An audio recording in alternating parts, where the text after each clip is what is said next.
So today we're going to be talking about cybersecurity and sort of how it can pertain to what we're calling average people. So my first question is, how aware of cybersecurity issues do you think that most people are in this increasingly technological society? Well, I think people are aware from what they read on the media and what they hear. I would say the vast majority of people are underestimating the risk to themselves. People have a tendency to think that they have nothing to hide or nothing of value, so they do dismiss what they read. There's so much happening that it almost becomes like a background noise for them. So I was wondering if you would be interested in talking about the concept of social engineering and how a lot of hacking is actually psychological as opposed to technological. Social engineering, such as clickbait or profiling you through your social media profile, hackers basically use very sophisticated machines and computers. If you are not a person of interest and a hacker wants to just blanketly hack millions of people, they would target a database, they would target social media platforms, and essentially build a profile on you and know exactly what your activities are. So they know that from, let's say, 8 to 10, you go to a gym at a particular place, and then you bank at a particular place. So they basically build profiles on you. They're very sophisticated. In terms of trying to trap you into a hacking, it would be sending you a spam email, spoofing, and having you to click on a link or even an attachment. You may get a fake invoice from a service. And this happens a lot in businesses where they don't know if they use that service or not. Big businesses get an invoice and they say, here's your invoice. And you click on the attachment, and essentially now there's a virus installed in your system without your knowledge. And after that, they can go into your database, all your emails, and know exactly where your bank, where your financial info is.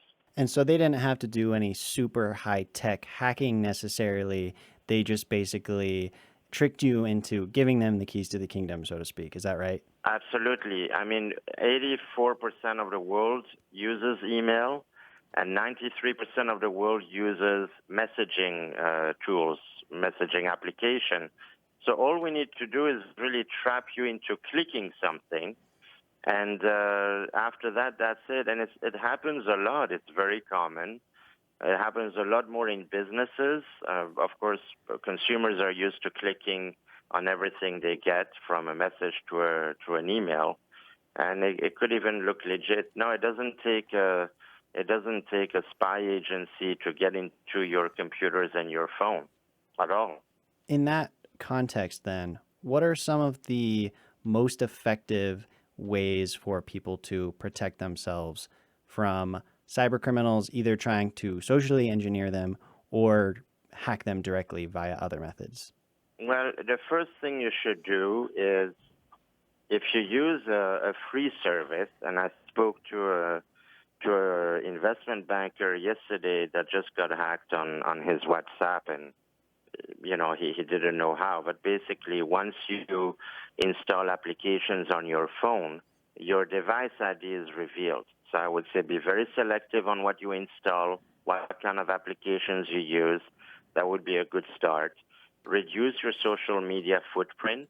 And if you are using an email or anything else, you should try to use a paid service because those are mostly encrypted.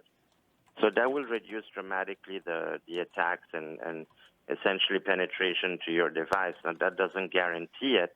But if you do get an email from someone, double check and see, do you know that person? Check on the email address itself, because when you get an email, let's say from, Tim Jones, and Tim Jones is a friend of yours, how do they know that you know Tim Jones? Because they already know. They have all your addresses, all your contacts, because we all use social media and all our contacts are in the social media. So you will be prone to open the email from Tim Jones. But essentially, it may look like Tim Jones. And then in the in the details. Some emails, our email lets you look at all the paths and the technical. You can see that it's not even Tim Jones. It's at some kind of odd website domain name. So be very careful on what you open, what you click at. That would be the best advice I can give. So it seems like all of the social media expansion that we've seen in the last 10 years has really just been an amazing tool for these hackers, because now they can really look into your life in order to socially engineer you or figure out who they should send the email as in order to get your attention, right? It is an amazing tool, and we keep continuing using those tools because, again, they're free and we're used to it.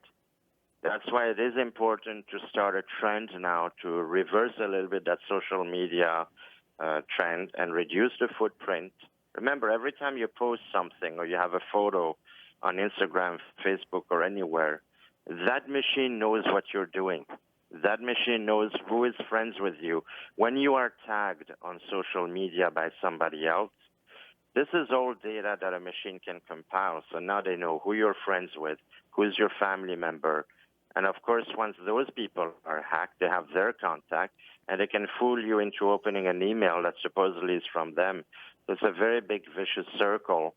It is a huge problem. It's a problem that is costing the global economy in terms of physical, real monetary damage, close to $6 trillion a year.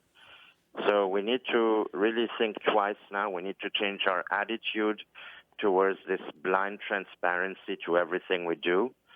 I remember when there was no internet, we were hard to be found. When you didn't have cell phones, you didn't have all those issues.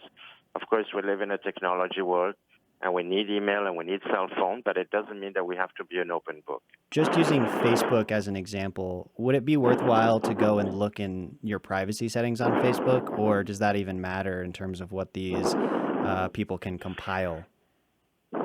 I mean, I don't use Facebook anymore for the past few years, but I may be one of the few exceptions. I would say definitely do as much private as you can. Thank God the Europeans are a little bit on that, and they have enacted laws to force Facebook to be more private. I think in the U.S. now there's also laws and government regulation are catching up 10 years later eventually, but they are catching up for privacy. Of course, the best you can do is put all your settings to privacy mode. Don't put your location automatically, but it's very hard to change people's habits. I mean, if you have to be that private, why are you Facebook in the first place? Use it in a limited way. I would encourage people to meet physically if they can and just have regular conversation, because this whole social media essentially is a huge data mining for malicious hackers that steal your information all the time. The key is to reduce the activity. There is not much else we can do. So I guess for the average person or people who are not sort of a person of interest for a hacker, what is the likelihood that they might get hacked so that they know the importance of changing their habits, like you say? Well, for the average user that uses the social media, there's definitely a very strong chance that they will be hacked. Now, being hacked is one thing, with or without your knowledge. I would encourage people, for example, to use password manager. At the very least, you change the passwords to all your online platforms, whether it's banking or a gym membership or a food delivery company. I think it was DoorDash that just got hacked, and they sent an email to a few million people saying that maybe you should change your password because we just got hacked. I'm simplifying it, but DoorDash is an example. I think about a week ago, millions of people got compromised because somebody went into DoorDash. So it's not necessarily you and I going on Facebook and a machine wasting their time on us. They go directly to the infrastructure. Now it's a whole different ballgame. They go to the companies that have millions of users, and the free service have millions of users, of course, and they hack that database itself. So, for example, one of the things that we do when we have our digital safe, which is a version of a document management style collaboration and file share. We segregate each user's data independently from another. Most companies put every user into one big database, so when they are hacked, that's why you hear millions of people have been hacked. And most of the companies use the 3-4 big infrastructure out there.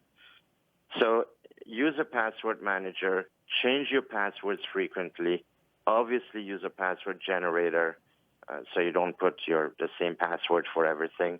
You'll be very surprised that every year the most popular password is password in the world. That is a password. Yeah. So the second one was 1, 2, 3, 4, 5, 6, 7, 8. So we still have a lot to learn. We have our habits to change. All right, great. Well, thank you so much for joining me today. I appreciate all your time and knowledge. With pleasure. It was great talking with you.